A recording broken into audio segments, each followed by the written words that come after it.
बॉलीवुड को भी अब फेल कर दिया है बीजेपी पार्टी ने। जी हाँ, जिस तरीके से सीएम के नाम पे सस्पेंस बना रहता है ना, वो बॉलीवुड और हॉलीवुड की मूवीज़ भी नहीं बना पाती जिस तरीके से भारतीय जनता पार्टी बनाती है। और सबसे बड़ी बात, जब नाम का ऐलान भी होता है ना, तो वो चौंकाने वाला होता है। दिल्ली के सीएम जो कि कल 11 बजे शपथ लेंगी, वो बन चुकी हैं अब रेखा गुप्ता। सस्पेंस खत्म हो चुका है। लगातार आज पता था कि विधायक दल की बैठक होगी। पहले नाम का अनाउंसमेंट 7 बजे तक होना था, लेकिन जो बैठक थी वो थोड़ा देर तक चली क्योंकि हर्ष मल्होत्रा भी थोड़ा लेट हो गए थे। उस बैठक के ख़त्म होने के बाद जिस तरीके से जब प्रवेश वर्मा खड़े होकर बोलने लगे, तो समझ में आ गया था कि प्रवेश वर्मा, विजेंद्र गुप्ता तो मुख्यमंत्री नहीं होने वाले, लेकिन जिस तरीके से रेखा गुप्ता का फिर प्रवेश वर्मा ने नाम लिया और जिस तरीके से अब वो महिला मुख्यमंत्री, दूसरी महिला मुख्यमंत्री, जी हाँ, आपको बता दें सुषमा स्वराज थी पहली दिल्ली की मुख्यमंत्री। उसके बाद जो उस तरीके से अब फिर से 1998 में जब बीजेपी आई थी तब सुषमा स्वराज मुख्यमंत्री था। उसके बाद 27 साल बाद जब वापसी भी की है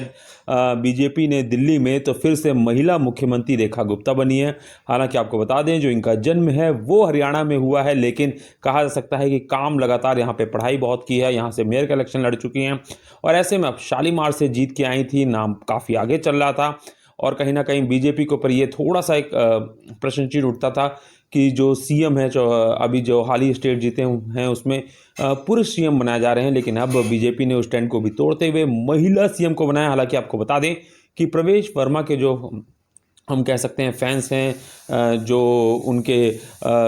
हम ये कह सकते हैं कि जो उनके क्षेत्रवासी हैं वो थोड़ा दुखी हैं क्योंकि कहीं ना कहीं साहब सिंह वर्मा, जिनका जन्म भी यहीं हुआ था, वो सीएम भी रहे थे और ऐसे में प्रवेश वर्मा जिन्होंने अरविंद केजरीवाल को हराया था, तो उम्मीद लग रही थी कि वो भी हो सकते हैं, विजेंद्र गुप्ता हो सकते हैं क्योंकि पुराने नेता थे। ऐसे में लेकिन सबको चौंकाते हुए बीजेपी ने रेखा गुप्ता को बनाया और कहा जा सकता है कि दिल्ली में एक ये भी जो हम कह सकते हैं कि केजरीवाल जिस कम्युनिटी, बनिया कम्युनिटी से आते थे,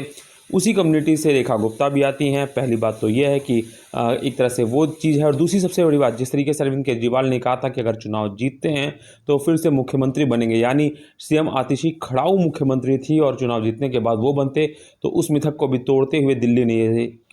को ये दिखाना चाहे बीजेपी ने कि भले आपने चुनाव जिताया लेकिन सीएम आपको हम महिला कैंडिडेट दे रहे हैं और अब उम्मीद करते हैं कि रेखा गुप्ता अच्छा काम करेंगी दिल्ली के लिए। लेकिन हालांकि अभी तक और मंत्रिमंडल में कौन होगा ये तो अभी तक साफ नहीं हुआ, लेकिन ये तय माना जा रहा है कि प्रवेश वर्मा, विजेंद्र गुप्ता,